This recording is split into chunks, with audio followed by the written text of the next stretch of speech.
Hi friends. So when we left off yesterday, we had the Gregg family who has been turned into ducks. And then we have the duck family who's been turned into humans. And they were going into their house. And then here we have the Gregg family sitting on kind of a wall there, looking kind of sad. And this is where we're gonna pick up for today. The Greggs flew down and sat on the wall near the door. Mrs. Gregg began to cry. Oh dear, she sobbed. They've taken our house. What shall we do? We have no place to go. And even the boys began to cry a bit now. We will be eaten by cats and foxes in the night, said Philip. I want to sleep in my own bed, said William. Now then, said Mr. Gregg, it isn't all any good crying. That won't help us. Shall I tell you what we're going to do? What? They said. Mr. Gregg looked at them and smiled. We are going to build a nest. A nest, they said. Can we do that? We must do it, said Mr. Gregg. We've got to have somewhere to sleep. Follow me. They flew off into a tall tree, and right at the top of it, Mr. Gregg chose the place for the nest.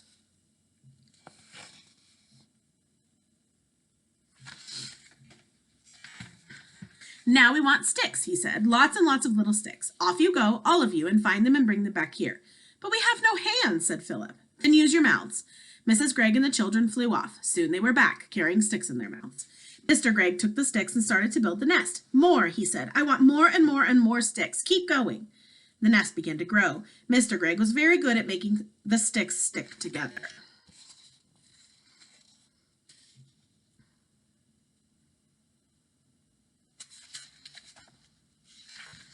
After a while, he said, that's enough sticks. Now I want leaves and feathers and things like that to make the inside nice and soft. The building of the nest went on and on. It took a long time, but at last it was finished. Try it, said Mr. Gregg, hopping back. He was very pleased with his work. Oh, isn't it lovely? Cried Mrs. Gregg, going into it and sitting down. I feel I might lay an egg any moment. The others all got in beside her. How warm it is, said William. And what fun to be living so high up, said Philip. We may be small, but nobody can hurt us up here. What about food, said Mrs. Gregg. We haven't had a thing to eat all day. That's right, Mr. Gregg said, so we will now fly back to the house and go in by the open window and get the tin of biscuits when the ducks aren't looking. Oh, we will be pecked to bits by those dirty great ducks, cried Mrs. Gregg. We shall be very careful, my love, said Mr. Gregg, and off they went. When they got into the house, they found all the windows and doors closed. There was no way in. Just look at that beastly duck cooking at my stove, cried Mrs. Gregg as she flew past the kitchen window. How dare she? And look at that Mr. Gregg. Let me try that again. And look at that one holding my lovely gun, shouted Mr. Gregg. One of them is lying in my bed, yelled William, looking into a top window. And one of them is playing with my electric train, cried Philip. So here's all the ducks doing all the human things. This is the silliest book.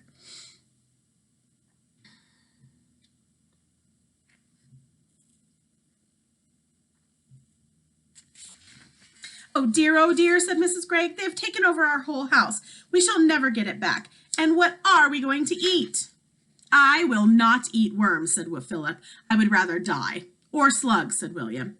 Mrs. Gregg took the two boys under her wings and hugged them. Don't worry, she said. I can mince it all up very fine, and you won't even know the difference. Lovely slug burgers and delicious worm burgers. Oh, no, cried William. Never, said Philip. Disgusting, said Mr. Gregg. Just because we have wings, we don't have to eat bird food. We shall eat apples instead. Our trees are full of them. Come on. So they flew off to an apple tree. But to eat an apple without holding it in your hands is not at all easy. Every time you try to get your teeth into it, it just pushes it away. In the end, they were able to get a few small bites each, and then it began to get dark. So they all flew back to the nest and laid down to go to sleep.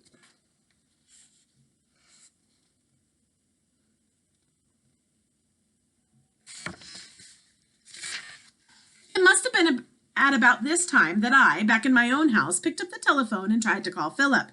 I wanted to see if the family was all right. Hello, I said. Quack, said a voice at the other end. Who is it? I asked. Quack, quack. Philip, I said, is that you? Quack, quack, quack, quack, quack. Oh, stop it, I said. Then there came a very funny noise. It was like a bird laughing. I put down the telephone quickly. Oh, that magic finger, I cried. What has it done to my friends? Here's the duck answering the phone. It's kind of a funny thing to think about. I know that if I were reading this in class, everybody would be laughing right now, so I'm missing that. That night, while Mr. and Mrs. Gregg and Philip and William were trying to get some sleep up in the high nest, a great wind began to blow. The tree rocked from side to side, and everyone, even Mr. Gregg, was afraid that the nest would fall down. Then came the rain. It rained and rained, and the water ran into the nest, and they all got as wet as could be. And oh, it was a bad, bad night. So here's the Gregg family in the tree.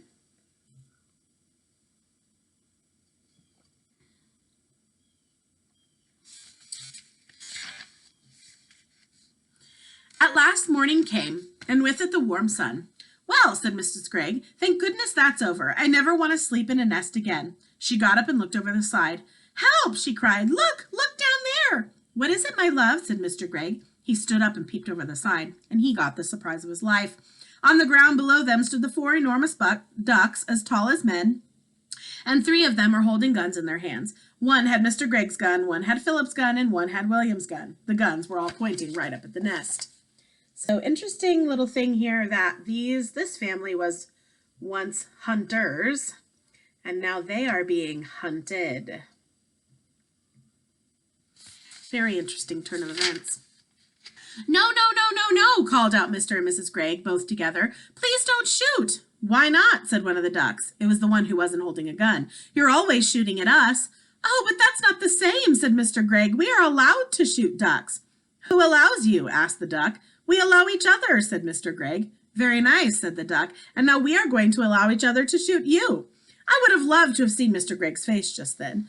Oh, please, cried Mrs. Gregg. My 2 little children are up here with us. You wouldn't do that.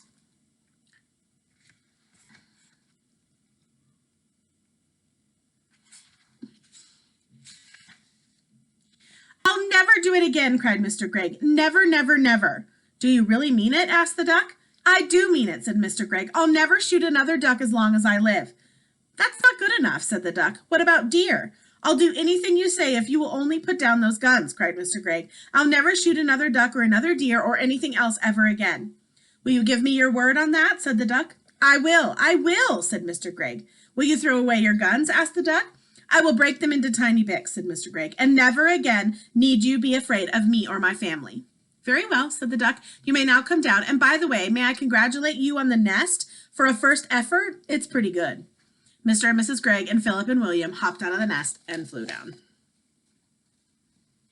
So they've now made a promise to never hunt again. Interesting. I'm thinking of my hunters in the class and curious how they feel about that part of this book. I'm going to stop here for today. So our families are still opposite. So they've come to an agreement with the ducks to not hunt anymore, but they are still not in their human form. And tomorrow we'll find out more. Thanks for listening.